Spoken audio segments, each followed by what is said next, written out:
चलिए आगे बढ़ेंगे खबरों में। इस बीच बड़ी अपडेट आप तक पहुंचा रहे हैं, जहां उत्तराखंड में आज भारी बारिश होने की संभावना जताई गई है। कुमाऊं में भारी बारिश का ऑरेंज अलर्ट जारी किया गया। कुमाऊं के पिथौरागढ़ बागेश्वर में ऑरेंज अलर्ट जारी किया गया। देहरादून, उत्तरकाशी, टिहरी में येलो अलर्ट जारी किया गया। तो इस वक्त की बड़ी अपडेट आप तक पहुंचा रहे हैं, जहां आपको बताते चले कि आज उत्तराखंड में बारिश का अनुमान जताया गया है। जहां आज ये बताया गया कि बारिश हो सकती है। मौसम विभाग की तरफ से अलर्ट जारी कर दिया गया। कुमाऊं में भारी बारिश को लेकर ऑरेंज अलर्ट जारी है। फिलहाल कुमाऊं के पिथौरागढ़ बागेश्वर में ऑरेंज अलर्ट जारी किया गया है। देहरादून, उत्तरकाशी, टिहरी में येलो अलर्ट जारी किया गया, यानी कि मौसम को लेकर मौसम विभाग ने चेतावनी जारी कर दी है। कई यहां पर जिलों में ऑरेंज अलर्ट जारी किया तो कई जिलों में येलो अलर्ट जारी कर दिया गया। फिलहाल यहां पर लोगों से यही मौसम विभाग की तरफ से भी कहा जा रहा है और यही प्रशासन की तरफ से कहा जा रहा है, सावधानी रखने की काफी ज्यादा जरूरत है, क्योंकि भारी बारिश का अलर्ट जारी किया गया है उत्तराखंड के कुछ जिलों में। कुमाऊं की अगर बात करें तो कुमाऊं में भारी बारिश के लिए ऑरेंज अलर्ट जारी किया गया है। हमारे साथ हमारे सहयोगी पंकज गहरोला जुड़े हुए हैं और ज्यादा जानकारी लेंगे। पंकज, मौसम विभाग का क्या कुछ कहना है उत्तराखंड के कई जिलों में बारिश को लेकर?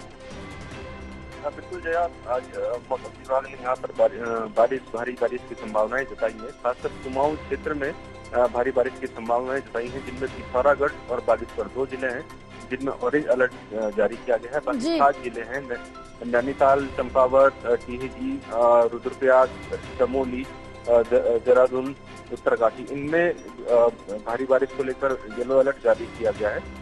और साथ ही कहा है कि अभी फिलहाल बारिश का दौर ऐसी जारी रहेगा और अभी मानसून अपने पीक पर भी पहुंचने वाला है, तो लगातार यहाँ पर बारिश का दौर जारी है। प्रशासन अलर्ट मोड पर है।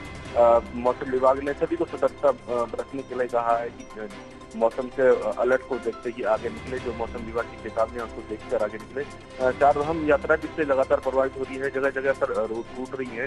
भले यहाँ पर जो प्रशासन ने इंतजाम किए हुए हैं, जेसीबी लगाई हुई है, लेकिन फिर भी जिस तरीके से मौसम लगातार यहाँ पर करवट लेता जा रहा है, 1-2 दिन थोड़ा मौसम में राहत थी, लेकिन आज फिर एक बार मौसम विभाग ने यहाँ पर अलर्ट जारी किया है और फिलहाल 1-2 दिन इसी तरह का मौसम रहने का कहा है।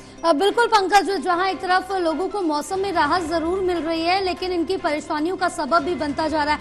अगर आम लोगों की भी बात कर ले या फिर यात्रियों की बात करें, तो अगर वो रास्तों से गुजर रहे, क्योंकि इस बीच लैंडस्लाइड की जो घटनाएं वो भी लगातार सामने आ रही है, जिससे काफी ज्यादा परेशानी भी हो रही है, तो उसको लेकर क्या कुछ व्यवस्थाएं रखी गई है जिससे यात्रा करने में परेशानी ना हो? बहरहाल यहाँ पर लगातार प्रशासन की तरफ से भी अभी अपनी यात्राएं टालने की बात कही गई है।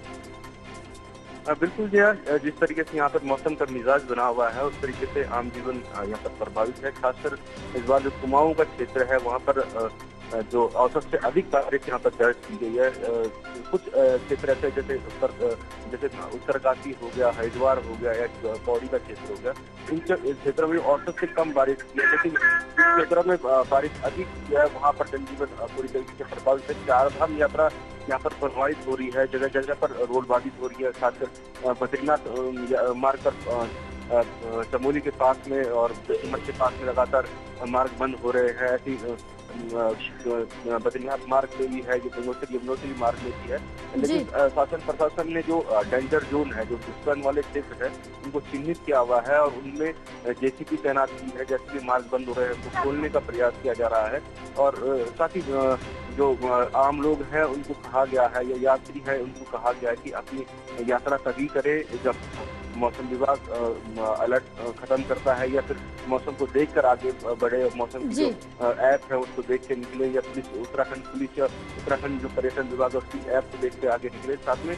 जो दूरस्थ क्षेत्र है वहाँ भी कुछ गाँव ऐसे हैं जिनका यहाँ पर संपर्क देश दुनिया से कर चुका है, वहाँ पे रोड टूटी हुई है, उनको खोलने का भी यहाँ पर प्रयास किया जा रहा है। साथ में इस बार सरकार ने एक बड़ा प्रयास किया है कि एयर एम्बुलेंस की सुविधा की है। कोई बुजुर्ग है, कोई बीमार है या फिर कोई गर्भवती महिला है, अगर उनको जरूरत पड़ती है हॉस्पिटल ले जाने के लिए, तो उनके लिए एयर एम्बुलेंस की व्यवस्था की गई है। और साथ ही कहीं न कहीं अभी कुछ समय ये ऐसी मिजाज यहाँ बना रहेगा, तो शासन प्रशासन सतर्क है। फिलहाल सरकार भी अपील कर रही है कि देख के ही यात्रा में आए। फिलहाल कोशिश करें कि जब तक मानसून है तब तक यात्रा में नहीं आए तो ज्यादा बढ़िया रहेगा। बिल्कुल, क्योंकि इस बीच में यही लगातार लोगों से कहा जा रहा है कि अभी जो यात्रा है वो अपने स्थगित कर दे या आगे के लिए पोस्टपोन कर दे। फिलहाल इस बीच एक चीज पे भी नजर डालना बेहद महत्वपूर्ण हो जाता है, क्योंकि मौसम इस समय काफी अच्छा हो रहा है पहाड़ों का, और इस समय जो पर्यटक है, यात्री हैं, अपनी यात्रा करने के लिए, पर्यटन के लिए निकलते हैं।